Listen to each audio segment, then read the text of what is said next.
Hello, good to be with you again in my presentation on Neuro Management.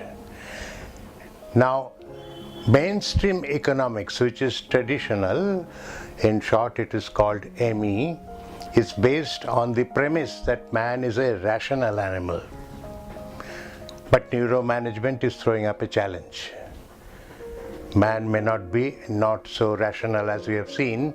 In the triune brain theory, there is a reptilian brain, there is a paleo-mammalian brain, which are not rational at all. It is only the upper story of the brain, the neocortex, which is rational. So there is an emerging field, Neuro-ECONOMICS, which is challenging the traditional economics, which is mainstream economics, ME. And one big voice for neuroeconomics is Dr. Paul Zak. He's a very interesting character, very young, in his 40s.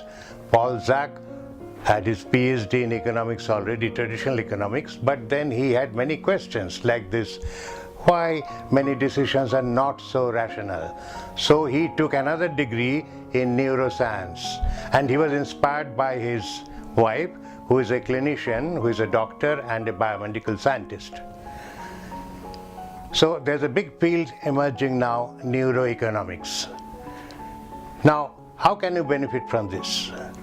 Neuroeconomics is concerned, one of the main concerns of neuroeconomics is the costs and benefits of our decisions, the energy cost, the energy saving of our decisions.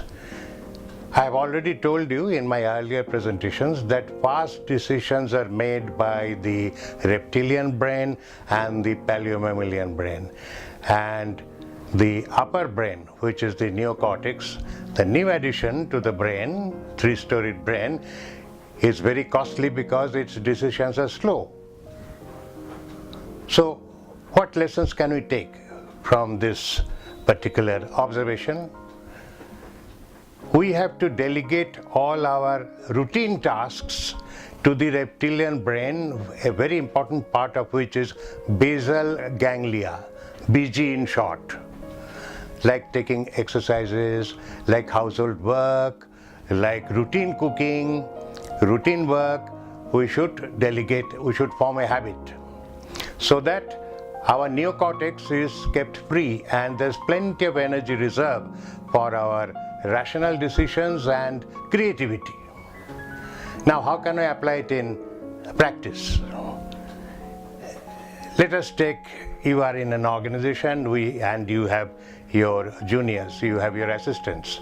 So you delegate the routine and repetitive work to your deputies, to your assistants, like checking the mail or responding to the daily routine email, and leave the items of activities which you should concentrate on. So this is very important in neuro management. If you want to be a neuro managed person, you should follow this principle. You remember, this is the three-storied brain. The ground floor is the reptilian brain, then we have the paleo-mammalian brain, then we have the neo-mammalian brain or the neocortex. Now I was talking about the basal ganglia, which is very important for formation and operation of all our habits, which are located here. In the ground floor, just on top of the brainstem, the location is the location of the basal ganglia, right? Now the question is, what happens if you do not perform exercises every day, go for walking or do some household work?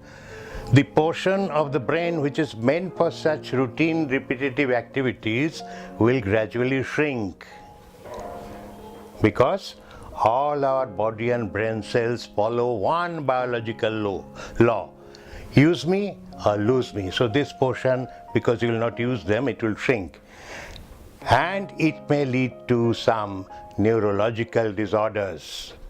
This is the location of the basal ganglia on top of the brain stem and cerebellum, which together form the reptilian brain. This is the location of the basal ganglia. If the basal ganglia portion of the reptilian brain suffers shrinkage, what will be the consequence? It may lead to some neurological disorder like tremor, which may develop into Parkinson's disease.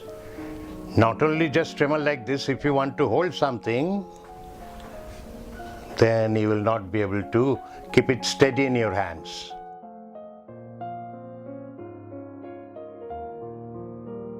Thank you very much for your time.